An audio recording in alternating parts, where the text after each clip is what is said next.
A light magnitude 2.8 earthquake hit 87 kilometers, 54 miles, away from Carlsbad, New Mexico, United States, late in the evening of Wednesday, August 20, 2025 at 11:20 p.m. local time.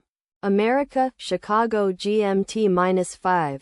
The quake had a very shallow depth of 3.2 kilometers, 2 miles, and was not felt, or at least not reported so.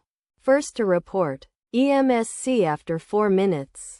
The earthquake occurred 21 minutes after a magnitude 3.5 earthquake had hit on Wednesday, August 20, 2025, at 11 p.m.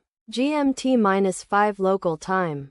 In 2.5 kilometers, 1.6 miles, distance to the north. Data source from Volcano Discovery.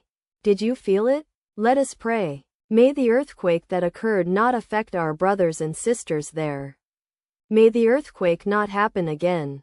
And may God protect everyone. Amen.